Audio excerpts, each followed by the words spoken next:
Hi, and welcome back to the Elsie version. We are in Acts chapter 12 today. Verse 1. About that time, Herod the king laid violent hands on some who belonged to the church. He killed James, the brother of John, with the sword. And when he saw that it pleased the Jews, he proceeded to arrest Peter also. This was during the days of unleavened bread. And when he had seized him, he put him in prison, delivering him over to 4 squads of soldiers to guard him, intending after the Passover to bring him out to the people. So Peter was kept in prison, but earnest prayer for him was made to God by the church.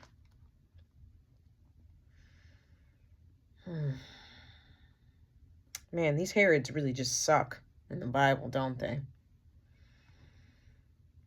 And the Jews just kept hating Jesus. Verse 6.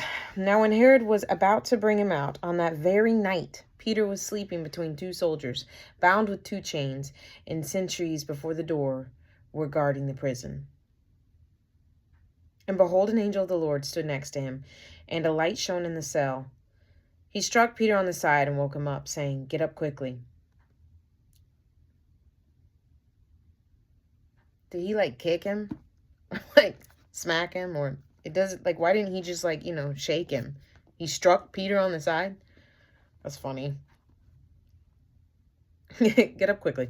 And the chains fell off his hands. And the angel said to him, "Dress yourself and put on your sandals." And he did so.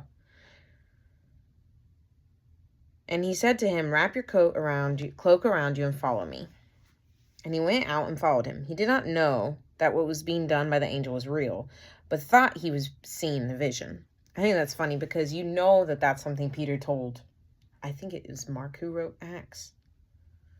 I don't know. Can't remember. There was a lot of people who wrote a lot of books, but you just know that he added that later. He was like, yeah, I thought it was a vision. So,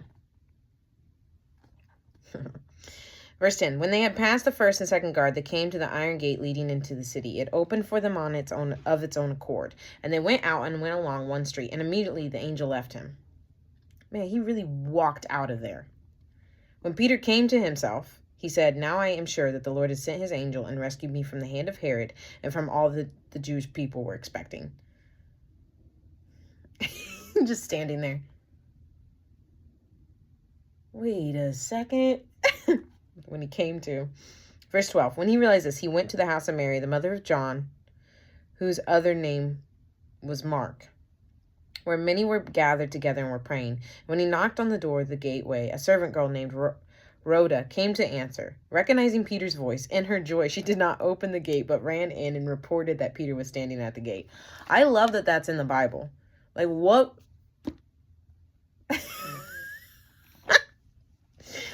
Just the fact that they made point to say, yo, she was so joyful that she left him outside. Verse 15. They said to her, "You are out of your mind."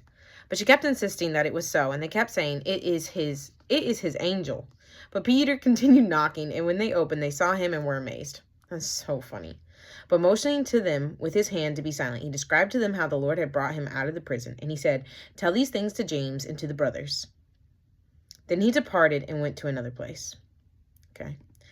Now when day came, there was no little disturbance among the soldiers over what had become of Peter. And after Herod searched for him and did not find him, he examined the sentries and ordered that they should be put to death.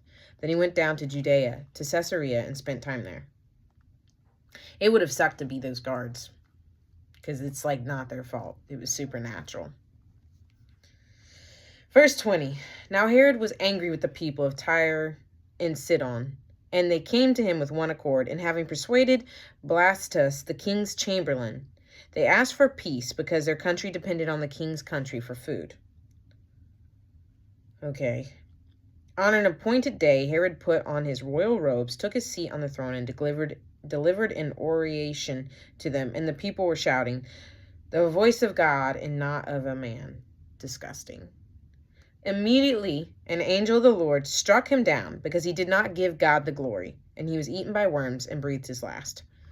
Can't lie, I'm pretty sure most of the Herods end up with worms in them at some point. So flattery and then his pride is what got him killed. 24. But the word of God increased and multiplied. 25. And Barnabas and Saul returned from Jerusalem, and when they had completed their service, bringing with them John, whose other name was Mark. They keep saying John, whose other name was Mark. Why are we not just calling him Mark at this point? Who wrote this? Was it Mark? He really wanted to throw out all his names. Anyway, that's your comment for today. Question for today is, God hears your prayers and he still does miracles. So are you still praying for miracles? Even when all hope seems lost. I'll see you tomorrow.